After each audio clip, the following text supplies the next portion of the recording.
Lu gila ya? Jadi polwan cantik, karir bagus, malah milih laki-laki kayak gini. Nikah kok sama tukang becak miskin. Bikin malu nama polisi aja. Assalamualaikum warahmatullahi wabarakatuh. Bayangkan seorang polwan muda yang dikenal sebagai sosok berdedikasi dan disiplin. Memutuskan untuk menikah dengan seorang pria yang bekerja sebagai seorang tukang becak keliling. Pernikahan mereka berlangsung sederhana. Namun di hari yang seharusnya ia berbahagia, polwan itu harus menahan tangis karena dihina dan ditertawakan oleh rekan-rekannya sesama polisi. Mereka mengejeknya karena menikahi pria miskin, lusuh, dan dianggap tak pantas untuk seorang anggota kepolisian. Namun 1 tahun kemudian, sosok suami polwan yang berprofesi tukang becak itu terungkap. Ternyata, sahabat semuanya. Sebelum kita mulai cerita ini, mari tuliskan di komentar, dari mana saja sahabat menonton cerita ini. Semoga yang subscribe channel Sudut Hikmah. Kami doakan semoga dimudahkan segala urusannya, dilapangkan rezekinya, disehatkan badannya, dan dikabulkan segala hajat dunia akhirat oleh Allah Subhanahu wa Ta'ala. Amin ya Rabbal Alamin. Sekarang mari kita mulai ceritanya. Langit mendung menggantung rendah di atas pelataran sebuah rumah sederhana yang dihias seadanya.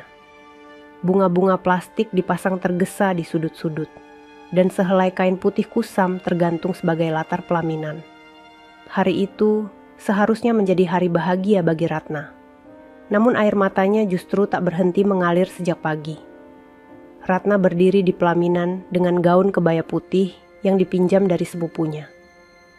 Wajahnya yang cantik dan bersih nyaris tertutup oleh riasan tebal yang kini luntur oleh air mata. Tangan kanannya memegang lengan Ardi, pria yang baru saja ia nikahi. Sedangkan tangan kirinya berkali-kali menyekap pipi yang basah. Di hadapan mereka, sekelompok polisi dan polwan yang merupakan rekan kerja Ratna tertawa terbahak-bahak. Beberapa bahkan menunjuk langsung ke arah Ardi yang berdiri kaku dengan kaos hitam bolong dan celana lusuh yang tampak sudah memudar warnanya. Di lehernya tergantung handuk putih yang kumal, seolah ia baru saja mendorong becaknya dari pasar. Astaga Ratna, masa iya kamu beneran nikah sama tukang becak ini? Celetuk seorang polwan yang mengenakan seragam lengkap dengan senyum menghina. Gila, polwan cantik, karir bagus, malah milih laki-laki kayak gini. Sambung yang lain. Suaranya sengaja dibuat keras agar semua tamu mendengar. Tawa makin ramai. Beberapa anggota polisi pria bahkan sampai menepuk lutut karena tak tahan menahan geli. Ardi tak berkata sepatah kata pun. Matanya menatap lurus ke depan, tak gentar, tak berkedip. Ia tahu ini akan terjadi. Ia bahkan telah menyiapkan hatinya sejak Ratna menyatakan siap menerima semua risiko jika tetap memilihnya. Tapi tetap saja, melihat istrinya menangis seperti itu, hatinya remuk. Ratna menggenggam lengan Ardi makin erat, mencoba menahan gemetar tubuhnya.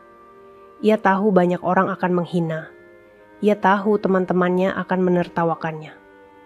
Tapi tidak pernah ia bayangkan ejekannya akan sekejam ini. Di hari pernikahannya sendiri. Suasana makin panas ketika salah satu polisi senior berkata lantang, hati-hati loh Ratna, nanti kamu malah disuruh dorong becak juga kalau dia sakit. Jangan nyesel ya. Semua tertawa. Beberapa warga sekitar yang menonton hanya bisa menunduk, tak tega melihat bagaimana seorang mempelai wanita dipermalukan di hari suci pernikahannya. Namun Ratna tetap diam. Ia menunduk lalu membisik pelan di telinga Ardi. Mas, aku gak akan nyesel. Biar semua orang bilang kamu cuma tukang becak.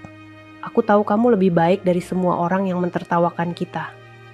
Ardi menoleh sedikit. Matanya berkaca-kaca, tapi ia paksa untuk tetap tegar. Ia genggam tangan Ratna, lalu membisik balik dengan suara nyaris tak terdengar.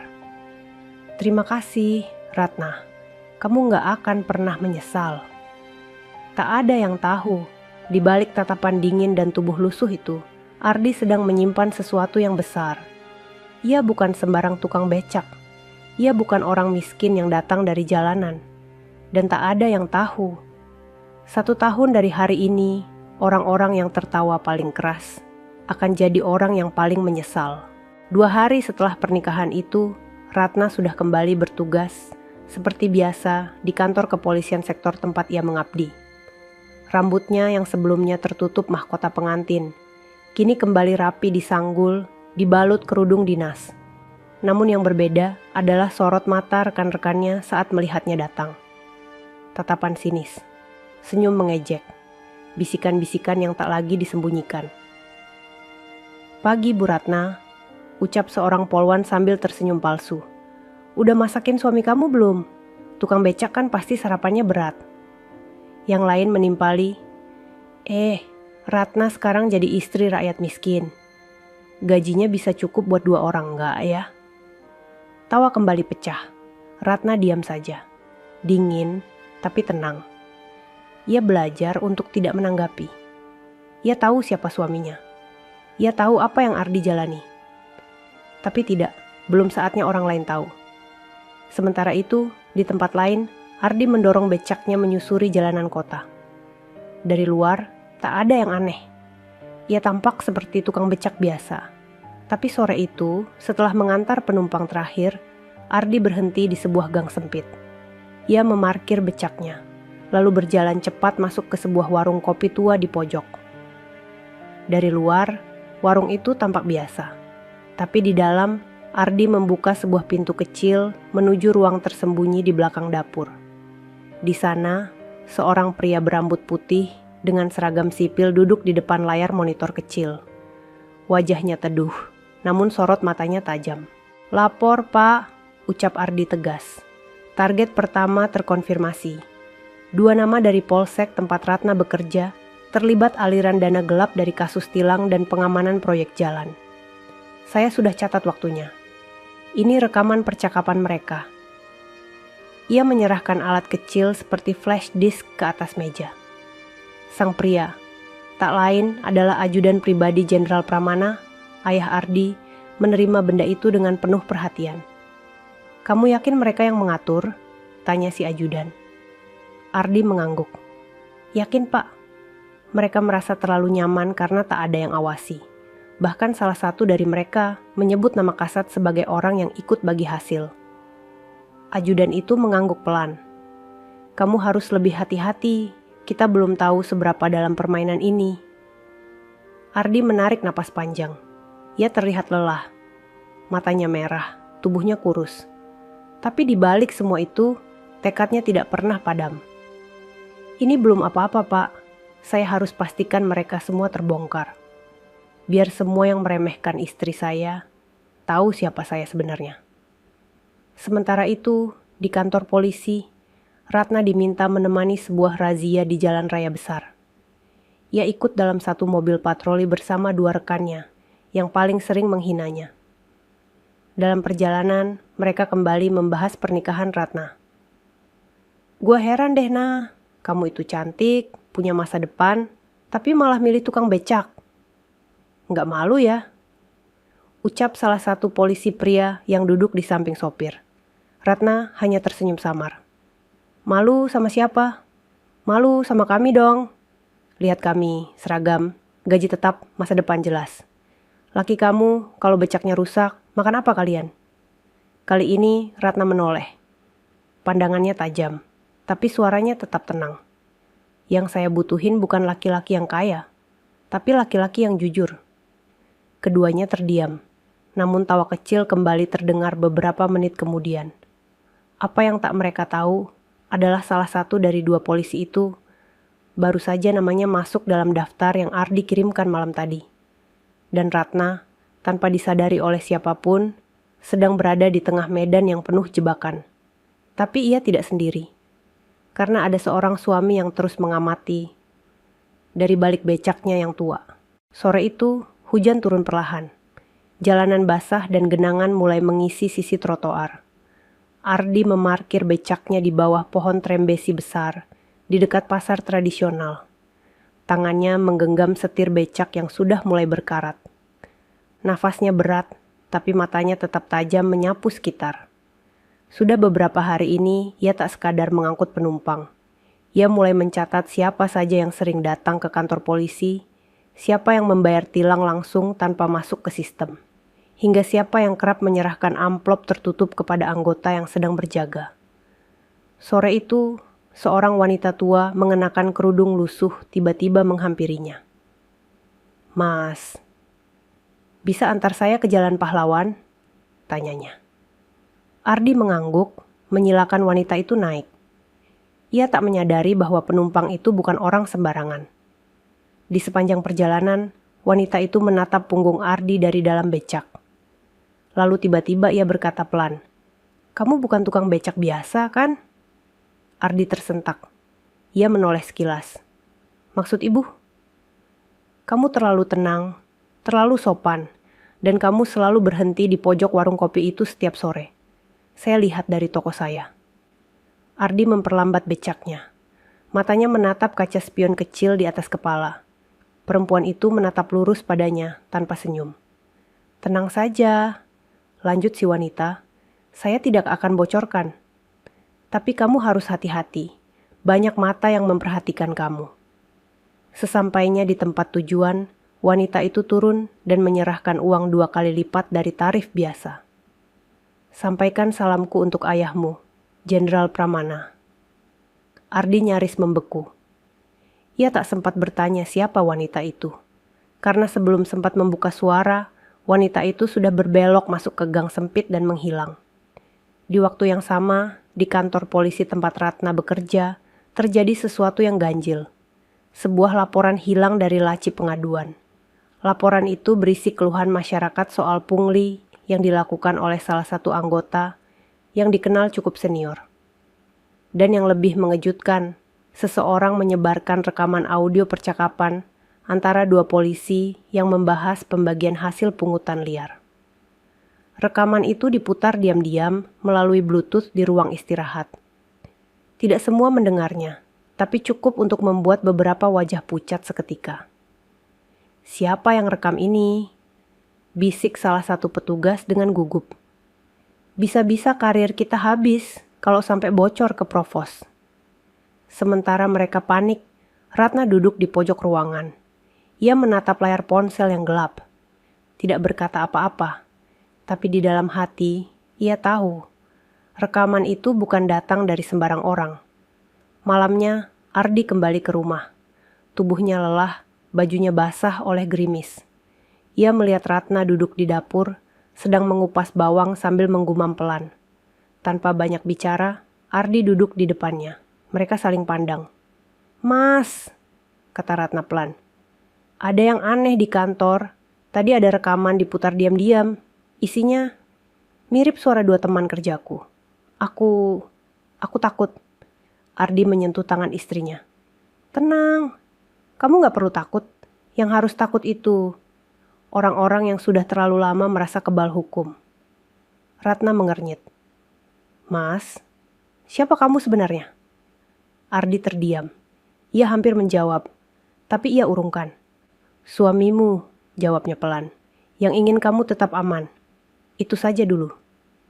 Dan malam itu, untuk pertama kalinya sejak menikah, Ratna mulai merasa bahwa ia mungkin sudah menikahi seseorang yang bukan sekadar tukang becak. Pagi itu, kantor polisi terasa berbeda. Tidak seramai biasanya.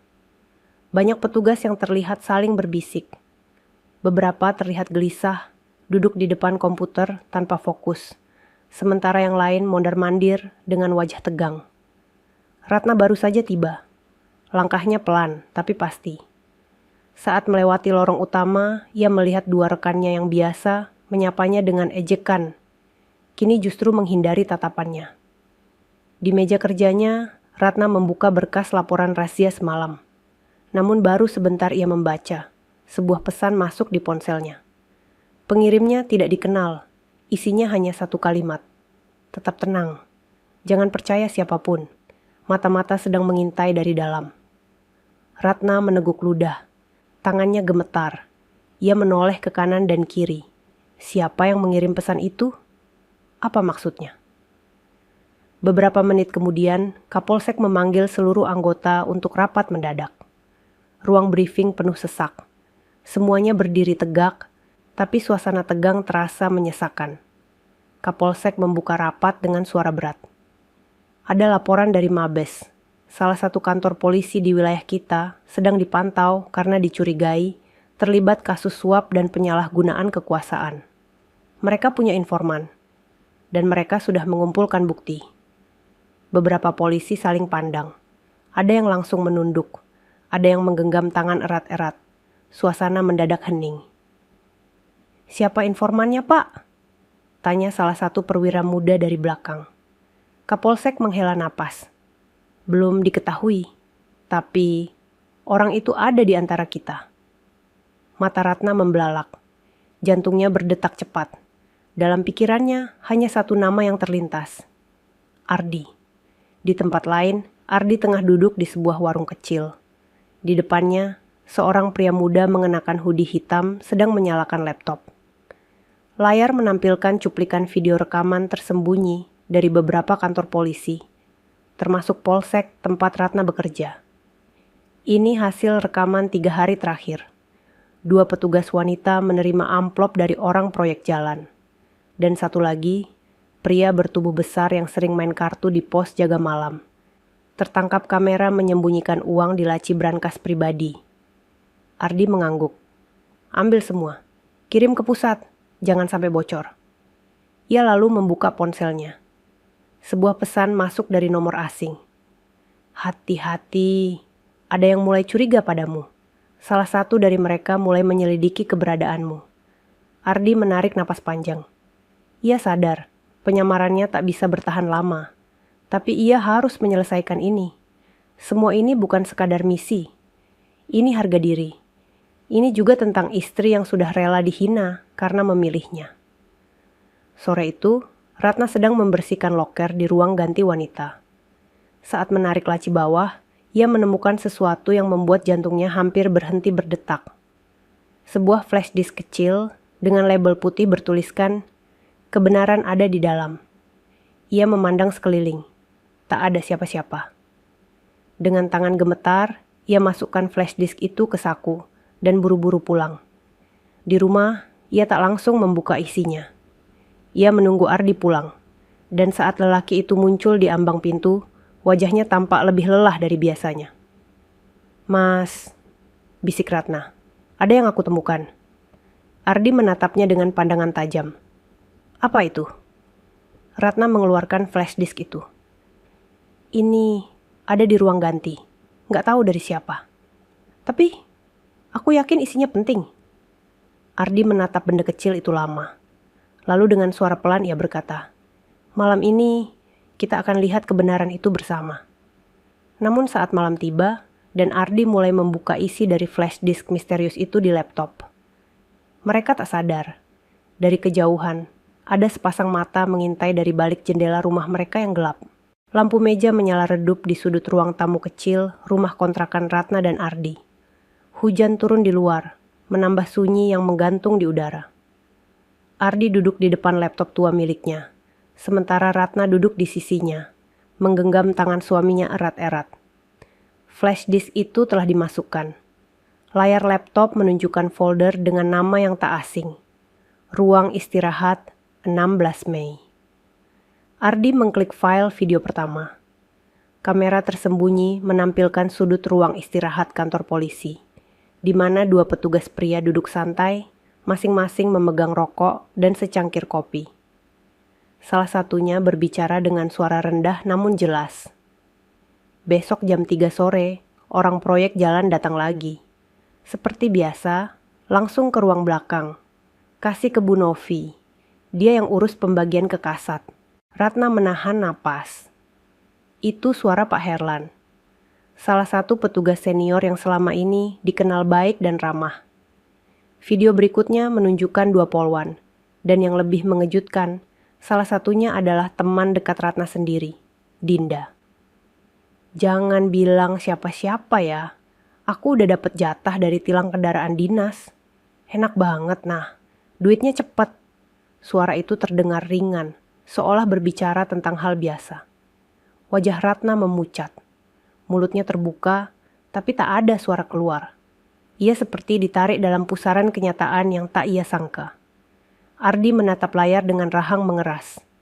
Ia tahu, data ini cukup untuk menyeret setengah anggota Polsek ke Provos. Tapi bukan itu yang membuatnya marah. Yang membuatnya benar-benar geram adalah mereka semua adalah orang-orang yang tanpa malu menghina istrinya. Ia mengepalkan tangan. Ini belum cukup, gumamnya. Ratna menoleh. Mas, sampai kapan kamu rahasiain semuanya dari aku? Ardi menatap mata istrinya. Lama, dalam. Penuh keraguan dan pertimbangan. Aku janji, sebentar lagi kamu akan tahu semua, Ratna. Tapi belum sekarang. Belum sampai semua bukti lengkap. Ratna mengangguk pelan, meski hatinya penuh tanda tanya. Namun mereka tidak tahu, malam itu, di gang seberang rumah, seorang pria sedang menelepon sambil menunduk dalam gelap. Ia mengenakan jaket hujan hitam dan topi yang menutupi wajahnya. Saya sudah lihat sendiri, dia buka rekaman-rekaman itu, katanya pelan di telepon. Dan sepertinya, dia bukan orang biasa. Suara di seberang menjawab cepat. Kalau benar, dia yang kirim bukti-bukti ke Mabes, kita harus bergerak cepat. Jangan tunggu dia datang dengan surat perintah. Siap, saya akan awasi terus. Kalau perlu, saya hilangkan dia sebelum dia bicara. Panggilan terputus. Pria itu menatap rumah Ardi dan Ratna yang remang dari balik hujan. Matanya tak berkedip. Keesokan paginya, Ardi sudah kembali mendorong becaknya seperti biasa. Ia mengantar anak sekolah, ibu pasar, dan beberapa penumpang tetap. Tapi siang hari, ia menerima sebuah pesan yang membuat wajahnya berubah. Target Dinda akan kirim uang ke pos polisi sore ini. Rekamannya harus kamu ambil langsung dari kamera sebelum dihapus. Ardi langsung mengayuh becaknya ke arah pos jaga. Tapi yang tidak ia sadari, sebuah motor bebek tua membuntutinya sejak keluar dari pasar. Di dalam pos jaga, kamera CCTV kecil yang Ardi pasang, diam-diam merekam jelas saat Dinda datang membawa tas kecil. Ia hanya singgah sebentar, menyerahkan tas itu pada seorang pria tua yang menjaga pos. Ardi datang 5 menit setelah Dinda pergi. Ia masuk pura-pura menawarkan minuman dan sempat menepuk meja. Dalam waktu singkat, ia mencabut kartu memori dari bawah meja. Namun saat keluar dari pos, motornya tadi sudah menunggu di ujung jalan. Pria bertopi itu membuka jaketnya, menampakkan senjata tajam di pinggangnya. Ardi berhenti. Ia tahu penyamarannya hampir terbongkar. Langkahnya pelan, tapi pandangannya tidak gentar. Hari ini mungkin awal dari pertempuran terbuka. Ardi berdiri di ujung jalan sempit itu. Hujan masih menyisakan genangan di aspal, dan udara sore terasa dingin. Di depannya, pria bertopi dengan jaket setengah terbuka. Itu mulai melangkah mendekat. Mata tajamnya menatap lurus ke arah Ardi. Tangan kanannya mengelus gagang senjata tajam yang terselip di pinggang. Tak ada orang di sekitar. Semua kios dan warung di sepanjang jalan itu sudah tutup sejak hujan mengguyur deras tadi.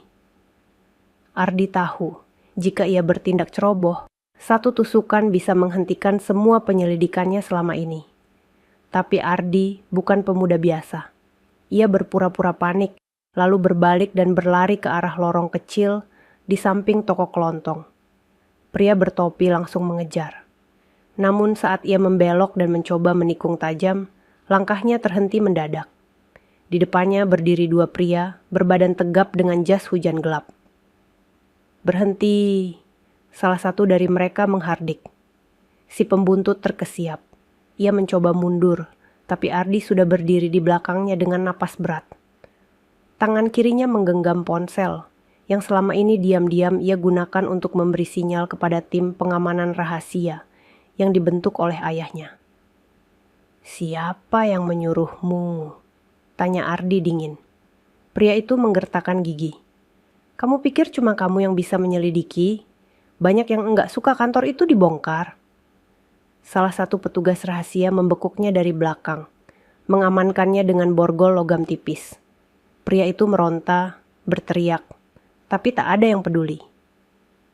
Dalam waktu 5 menit, Ia sudah dibawa masuk ke mobil hitam tanpa plat dan menghilang dalam lalu lintas kota. Malam harinya, Ratna menunggu dengan cemas. Ardi belum pulang. Hujan kembali turun. Setiap suara motor di depan rumah membuatnya bangkit dan membuka tirai. Tapi bukan Ardi. Baru pukul 9 malam, pintu rumah akhirnya diketuk pelan. Ratna buru-buru membukanya. Ardi berdiri di ambang pintu, basah kuyup, tubuhnya lelah, tapi wajahnya menyimpan kemenangan kecil. Ratna langsung memeluknya. "Mas, kenapa baru pulang? Aku khawatir." Ardi memeluknya pelan. "Aku gak apa-apa, tapi penyamaran ini sudah terlalu rapuh." Mereka mulai curiga. Kita harus siap kalau sewaktu-waktu keadaan berubah. Ratna melepaskan pelukannya, menatap wajah suaminya dengan mata basah. "Mas, tolong jangan terus berjuang sendirian. Aku ingin tahu semua." Ardi menghela napas panjang. Ia tahu, sudah waktunya bicara. Ia duduk di kursi kayu di ruang tamu, lalu membuka dompet lusuh dari saku celananya. Ia keluarkan sebuah kartu, tanda pengenal dengan lambang kepolisian. Ratna terdiam. Tangannya bergetar saat menerima kartu itu. Di situ tertulis jelas. Nama, Ardi Pramana. Pangkat, perwira muda.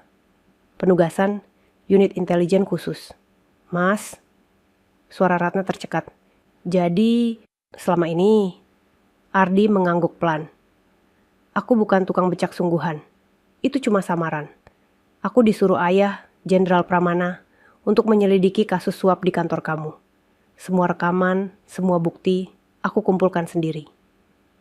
Air mata Ratna mulai menetes. Bukan karena marah, bukan karena kecewa, tapi karena hatinya tiba-tiba diliputi rasa bangga yang tak tertahankan. Selama ini, orang-orang menertawakannya, menghinanya. Tapi laki-laki yang ia pilih, ternyata lebih dari yang mereka semua bayangkan. Ardi menggenggam tangan Ratna. "Tapi ini belum selesai. Aku akan lanjutkan sampai semua pelaku di kantor itu tertangkap. Termasuk teman-temanmu yang kau kira bisa dipercaya." Ratna menunduk. Ia tahu siapa yang dimaksud, dan kali ini ia tak akan ragu berdiri di sisi suaminya. Keesokan harinya, berita mengejutkan tersebar di antara para anggota Polsek. Salah satu dari mereka, Pak Herlan, menghilang tanpa jejak sejak semalam. Beberapa menyebut dia kabur, tapi sebagian mulai merasa ini bukan sekadar kecelakaan. Sementara itu, di ruang rahasia markas kecil milik unit Ardi, layar menampilkan daftar nama yang semakin bertambah. Satu persatu, mereka yang dulu menertawakan Ardi mulai masuk dalam lingkaran pengawasan. Mata-mata di balik becak tua itu baru saja memulai babak paling berbahaya dalam misinya. Pagi itu, suasana kantor polisi mulai terasa aneh. Beberapa anggota terlihat berbisik sambil memandangi layar ponsel mereka. Berita yang beredar diam-diam. Pak Herlan dikabarkan hilang sejak malam sebelumnya. Tak ada kabar, tak ada jejak. Bahkan mobil pribadinya masih terparkir di halaman rumah. Ratna mendengar kabar itu dari polwan lain, tapi ia hanya diam. Dalam benaknya, semua mulai menyatu. Flash disk misterius, pengintaian diam-diam, dan pengakuan Ardi semalam. Ia tidak bisa berpura-pura lagi. Setelah apel pagi, Ratna masuk ke ruang administrasi dan mendapati Dinda, teman dekatnya yang dulu sering tertawa bersamanya, sedang duduk dengan wajah gelisah. Tangan Dinda sibuk membuka-buka map berisi laporan, tapi sorot matanya tak pernah benar-benar fokus. "Din," sapa Ratna pelan. Dinda menoleh, kaget. Tapi ia cepat-cepat tersenyum. Ratna, kabar Herlan udah denger ya?" Ratna mengangguk. "Iya, aneh banget ya." Dinda tertawa hambar. "Yah, mungkin kabur. Namanya juga orang tua panikan." Ratna duduk di kursi seberang. Ia memandang wajah Dinda yang dulu begitu akrab, kini tampak seperti orang asing. "Kamu hati-hati, Din," ucap Ratna, masih dengan nada datar. "Sekarang semua sedang diawasi. Jangan percaya siapapun." Dinda terdiam. Matanya membesar sedikit. Tapi ia hanya menjawab, "Iya, makasih ya. Udah ngingetin. Namun saat Ratna keluar dari ruangan, ia melihat sesuatu yang membuat langkahnya terhenti. Dari balik pintu kecil ke ruang staf belakang, seorang pria paruh baya berpakaian sipil menyerahkan sebuah amplop coklat tipis ke tangan Dinda. Semuanya terjadi cepat, nyaris tak terlihat jika Ratna tidak sedang menoleh ke belakang. Amplop itu, Ratna tahu betul artinya. Di waktu yang hampir bersamaan, Ardi kembali ke pos pengamatan bersama unit kecilnya. Layar monitor menampilkan cuplikan-cuplikan rekaman dari kamera tersembunyi yang dipasang di kantor polisi. Dan kali ini mereka menemukan sesuatu yang sangat penting. Salah satu kamera merekam pembicaraan antara Dinda dan dua orang pria berpakaian biasa di parkiran belakang kantor. Uang untuk bagian atas sudah aman. Jangan kirim lewat bank. Kita pakai amplop seperti biasa. Aku yang urus. Tapi jangan sampai bocor ke Ratna. Ardi mengepalkan tangan. Ia tahu, Dinda selama ini adalah bayangan palsu di sisi Ratna. Sahabat pura-pura. Ia menghela napas. Tidak mudah menyampaikan kenyataan ini ke istrinya. Tapi ia tak punya pilihan. Malam itu, saat Ratna sedang menyiapkan makan malam, Ardi duduk di ruang depan. Di tangannya, sebuah amplop putih berisi print out rekaman yang ia peroleh dari timnya. Wajahnya tegang. Saat Ratna datang membawa 2 piring nasi, ia duduk pelan. Ardi memegang tangannya. Ada yang harus aku kasih lihat ke kamu, ucapnya lirih. Ratna menatapnya heran. Ardi menyerahkan kertas itu. Begitu membaca transkrip pembicaraan Dinda, Ratna membeku. Wajahnya pucat. Tangannya lemas. Air mata mengalir perlahan di pipinya. Dinda, bisiknya. Dia sahabatku. Aku gak nyangka. Ardi menarik kursi lebih dekat, memeluk bahu istrinya. Kadang pengkhianatan paling besar datang dari orang yang paling dekat. Ratna menggigit bibirnya. Wajahnya murung, tapi ada bara kecil mulai menyala di balik matanya. Ia menyeka air matanya, lalu berkata tegas, "Aku mau bantu, Mas. Aku mau ikut bongkar semuanya." Ardi menatapnya lama. "Kamu yakin? Ini bukan permainan. Kamu bisa terancam." Ratna mengangguk. "Aku sudah terlalu lama diam. Aku sudah cukup dihina karena menikah sama kamu. Sekarang, biar semua orang tahu, suamiku bukan cuma tukang becak." Sementara itu, di ruang istirahat kantor polisi, Dinda membuka laci mejanya dan menemukan secarik kertas kecil tanpa nama. "Kamu berikutnya. Waktumu tak lama lagi." Wajahnya langsung pucat. Tangannya gemetar. Ia menoleh ke kanan dan kiri, tapi tak ada siapa-siapa. Dan malam itu, Dinda tak pulang ke rumah. Ia menghilang, seperti Pak Herlan. Satu persatu, para pelaku mulai merasakan ketakutan yang dulu mereka tebarkan kepada orang lain. Langit mendung menggantung di atas kota pagi itu. Udara lembab menyelimuti halaman kantor polisi, tapi suasana di dalam jauh lebih pengap. Dinda menghilang sejak semalam, dan berita itu menyebar lebih cepat dari kilat. Beberapa anggota mulai waspada. Yang merasa bersih tetap tenang, tapi mereka yang pernah bermain uang mulai gelisah. Di ruang kerjanya, Kapolsek menerima sebuah dokumen tebal yang dikirim langsung oleh Mabes Polri melalui jalur khusus. Tidak ada kop surat, tidak ada nama pengirim, hanya tulisan di sampulnya. Laporan sementara investigasi khusus, Polsek Rayon 5. Kapolsek membuka halaman pertama. Matanya membesar saat membaca daftar nama di dalamnya. Tercantum belasan anggota, termasuk beberapa nama yang selama ini ia anggap paling loyal. Di pojok kanan bawah tertulis, data dikumpulkan melalui penyamaran petugas intelijen lapangan. Validasi 97%. Tangan Kapolsek bergetar. Ia sadar, ini bukan main-main. Di rumah kontrakan kecil itu, Ratna dan Ardi duduk bersisian, memandangi peta struktur organisasi kantor polisi yang sudah mereka tempel di dinding. Dengan spidol merah, mereka menandai satu persatu nama yang sudah terlibat dan terbukti berdasarkan rekaman. Total ada 15 orang, ucap Ardi lirih. 7 sudah terekam langsung menerima uang. 6 lainnya disebut dalam percakapan. Dan 2 sisanya, termasuk Dinda, tengah dicari oleh tim pusat. Ratna menatap peta itu. Pandangannya tajam. Mas, kamu tahu siapa lagi yang harus kita cari? Ardi menggeleng. Masih buram. Tapi dari pembicaraan terakhir yang terekam, ada satu nama yang disebut dengan kode Elang. Aku belum tahu siapa dia, tapi dia disebut sebagai pengatur utama. Ratna terdiam. Elang. Sore itu, Ardi menyamar lagi sebagai tukang becak. Ia sengaja parkir lebih lama di depan sebuah ruko, tempat biasanya para petugas lapangan makan siang. Ia tidak sekadar menunggu penumpang, ia sedang menanti seseorang. Dan benar saja, seorang pria bertubuh besar keluar dari ruko, membawa plastik berisi makanan. Ia menyapa 2 petugas lain, lalu naik ke atas motor Matic hitam dengan nomor plat palsu. Tapi yang menarik perhatian Ardi adalah tas kecil di pinggang pria itu. Dari sudutnya yang robek sedikit, terlihat sudut kertas merah yang tak asing, lembaran uang 50.000.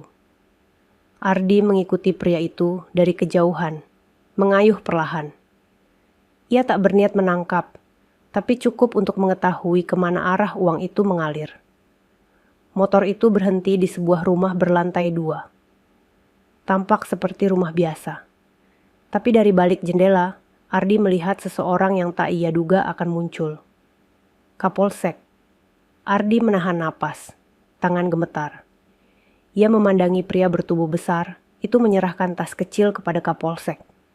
Lalu keduanya tertawa ringan, sebelum pintu ditutup rapat dari dalam. Ardi langsung meraih ponsel, memotret diam-diam, lalu mengirimkan ke tim pusat. Target baru teridentifikasi. Kapolsek diduga sebagai pemegang kendali dana operasional gelap. Kode, Elang. Balasan datang cepat. Dugaanmu benar. Kode Elang mengacu pada Kapolsek. Operasi akan dipercepat. Siapkan laporan final. Ardi menutup ponsel pelan. Wajahnya dingin. Seketika ia sadar, permainan ini jauh lebih dalam dari yang ia duga. Jika Kapolsek adalah pusat jaringan, maka bahaya bisa datang kapan saja. Terutama kepada Ratna. Malam harinya, Ratna menerima panggilan dari kantor. Ia diminta menghadap Kapolsek besok pagi. Tidak ada alasan yang jelas. Tapi nada suara perintahnya terdengar aneh. Ratna duduk di sisi ranjang, wajahnya pucat. Mas, aku dipanggil Kapolsek, katanya dengan suara rendah. Ardi langsung menoleh. Sendirian? Ratna mengangguk. Iya, besok jam 8. Katanya penting. Ardi berdiri dari kursi, mengambil map coklat berisi salinan laporan, lalu menatap mata istrinya dalam-dalam. Dengarna, besok kamu pergi, tapi jangan sendirian. Aku akan pastikan semua terpantau. Kalau mereka coba sesuatu, kita sudah punya cukup bukti untuk menjatuhkan semuanya. Ratna menatap suaminya. Kamu yakin ini aman? Ardi mengangguk pelan. Tidak aman, tapi sudah waktunya. Dan malam itu, mereka tidur berdampingan, dengan rasa takut yang makin besar, tapi juga keberanian yang tak pernah sebesar ini. Besok, satu babak penting akan dimulai. Pagi itu, Ratna berangkat lebih awal dari biasanya. Ia mengenakan seragam lengkap dengan sepatu hitam mengkilap, rambut tersanggul rapi, dan wajah yang disiapkan setegar mungkin. Tapi jauh di dalam hatinya, detak jantungnya tak pernah secepat ini. Ia tahu, ini bukan panggilan biasa.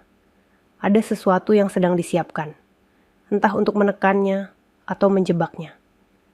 Di jalan, Ardi diam-diam membuntuti dari kejauhan. Ia tak mengenakan becaknya hari ini, melainkan naik sepeda motor tua pinjaman dari tim pengawasan rahasia. Ia berhenti 2 gang sebelum kantor polisi, lalu membuka tasnya yang berisi peralatan komunikasi dan rekaman tersembunyi. Semua alat sudah aktif. Ia mendengarkan dari jarak aman. Sesampainya di kantor, Ratna disambut oleh suasana yang janggal. Beberapa petugas menunduk saat melihatnya. Yang biasanya menyapa, hari itu hanya melirik sekilas. Seolah semuanya tahu ada yang akan terjadi. tapi pura-pura tak tahu. Seorang staf menunjuk ke arah ruangan paling ujung. Bu Ratna, Kapolsek sudah menunggu. Sendiri saja ya? Ratna meneguk ludah. Ia melangkah pelan ke arah ruangan itu. Setiap detik terasa seperti bom waktu. Ia mengatur napas sebelum mengetuk pintu kayu berlapis kaca buram. Masuk, suara dari dalam terdengar datar. Ratna mendorong pintu. Di dalam, Kapolsek duduk sendirian di balik meja besar kayu gelap. Di depannya, segelas kopi yang masih mengepul dan beberapa berkas tebal yang tertutup rapi. Silakan duduk, Ratna. Ratna menuruti. Beberapa detik hening. Hanya terdengar suara jarum jam di dinding berdetak pelan. Kapolsek membuka pembicaraan. Suaranya rendah tapi tajam. Kamu tahu kenapa saya panggil ke sini? Ratna menjawab tenang. Tidak, Pak. Kapolsek menyeringai kecil. Belakangan ini banyak hal aneh terjadi. Anggota mulai hilang satu persatu. Ada rekaman beredar. Ada laporan anonim. Dan kebetulan, kamu satu-satunya yang pergaulannya berubah drastis sejak menikah. Ratna tak menjawab. Kapolsek mencondongkan tubuh ke depan. Saya akan tanya satu kali saja. Suamimu, siapa dia sebenarnya? Ruangan mendadak terasa panas. Napas Ratna mulai tak beraturan. Dia hanya tukang becak, Pak. Tidak lebih. Kapolsek menatap lama. Lalu ia tertawa pelan. Sayang sekali, karena tukang becak itu sedang jadi incaran banyak orang. Tiba-tiba, terdengar bunyi klik dari arah pintu. Ratna menoleh. Pintu telah dikunci dari dalam. Kapolsek berdiri. Ia berjalan perlahan mengelilingi meja, lalu berdiri tepat di belakang Ratna. Suaranya makin dingin. Kalau kamu dan suamimu menyimpan sesuatu, lebih baik serahkan sekarang, sebelum semuanya terlambat. Saya punya orang-orang di mana-mana, bahkan di Mabes. Ratna menggenggam tangan erat, tapi ia tak gentar. Kalau Bapak tidak punya apa-apa untuk ditanyakan secara resmi, saya minta izin keluar. Kapolsek tertawa pendek. Belum selesai. Namun sebelum ia sempat berkata lebih jauh, terdengar suara ketukan keras dari luar. Brak! Brak! Brak! Disusul suara yang menggema. Buka pintu! Ini dari tim pengawasan internal Mabes Polri. Kami bawa surat perintah penggeledahan. Kapolsek terdiam. Wajahnya memucat. Ratna berdiri dari kursi. Ia menatap pria itu dengan sorot mata yang tak lagi bisa ditindas. Dari balik kaca buram, terdengar langkah sepatu mendekat cepat. Beberapa detik kemudian, pintu didobrak. 4 pria berpakaian sipil masuk dengan cepat. Salah satunya menunjukkan surat resmi bermeterai. Kapolsek ditahan atas dugaan pengelolaan dana gelap dan penghalangan penyidikan. Semua dokumen akan disita. Kapolsek berdiri kaku, tidak bergerak. Tapi tatapannya langsung tertuju pada Ratna. Ia tahu, semua ini bukan kebetulan. Ratna melangkah pelan ke pintu, lalu berhenti di ambang. Suami saya bukan siapa-siapa, Pak. Cuma tukang becak. Tapi dari becaknya, ia melihat lebih banyak hal daripada Bapak di balik meja besar ini. Di luar, Ardi memantau dari layar kecil di genggamannya. Begitu pintu dibuka, ia menarik napas lega. Ia menyalakan motor, lalu berkendara perlahan meninggalkan lokasi. Satu rintik hujan jatuh di helmnya. Tapi kali ini bukan pertanda bahaya, melainkan awal dari kemenangan. 3 hari setelah penangkapan Kapolsek, berita tentang penggerebekan besar-besaran di kantor polisi itu menjadi sorotan utama media. Headline di berbagai portal berita nasional mencuat. Oknum Kapolsek dan belasan anggota ditangkap atas dugaan suap dan korupsi jabatan. Foto-foto penangkapan tersebar.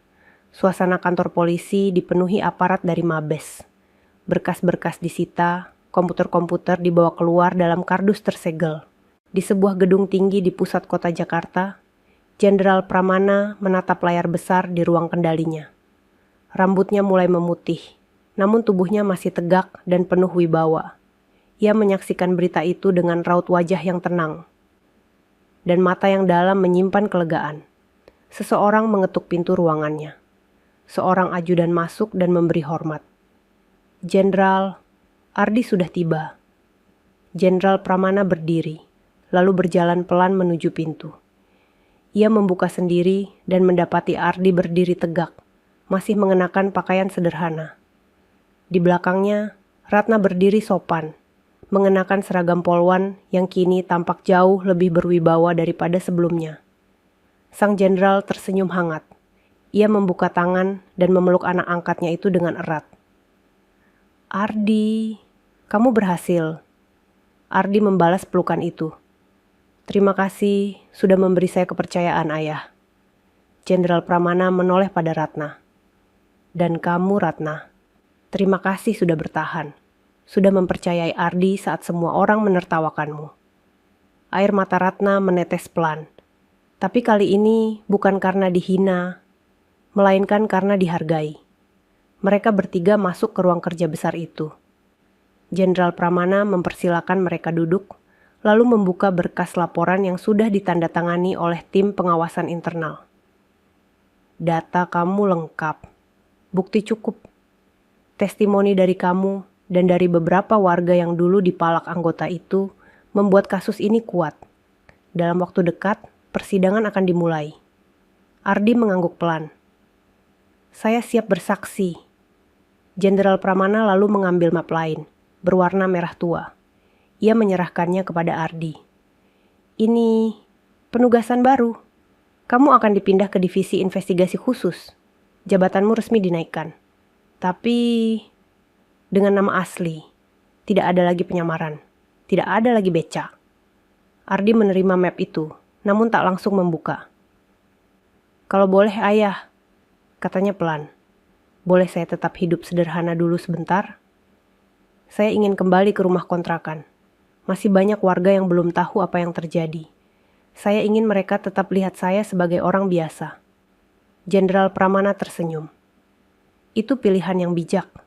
Dan itu yang membuatmu berbeda dari mereka yang kau tangkap." Beberapa hari kemudian, Ardi dan Ratna kembali ke rumah kontrakan mereka. Namun kali ini, orang-orang sekitar memandang mereka dengan penuh hormat. Seorang ibu penjual sayur menyapa dari seberang jalan. "Bu Ratna, Pak Ardi, kami bangga sekali. Kami nonton beritanya di televisi. Astaga, kami kira kalian cuma pasangan biasa." Ratna tersenyum. "Kami memang biasa, Bu. Tapi kami cuma berusaha jujur." Dan malam itu, untuk pertama kalinya setelah 1 tahun penuh badai, mereka duduk berdua di teras rumah. Tak ada lagi tangisan, tak ada lagi ejekan, hanya ketenangan. Ardi menatap langit malam. "Nah, kamu pernah menyesal waktu kita dihina dulu?" Ratna menoleh. Ia tersenyum. "Nggak pernah, Mas, karena aku tahu, meski kamu cuma tukang becak di mata orang, kamu laki-laki paling berani yang pernah aku temui." Ardi menggenggam tangan istrinya. Angin malam berembus lembut, dan dunia akhirnya terasa damai. Tamat. Sahabat semuanya, ceritanya telah selesai. Terima kasih sudah menyimak cerita tadi hingga selesai. Semoga cerita tadi bisa memberikan banyak pelajaran kepada kita semua. Sebelum kami akhiri video ini, jika kalian berkenan dan menyukai cerita seperti ini, jangan lupa klik suka, tinggalkan komentar, bagikan cerita ini kepada sahabat kalian, dan pastikan subscribe channel Sudut Hikmah, agar kalian bisa selalu menonton cerita-cerita terbaru dan inspiratif dari channel kami. Terima kasih. Wassalamualaikum warahmatullahi wabarakatuh.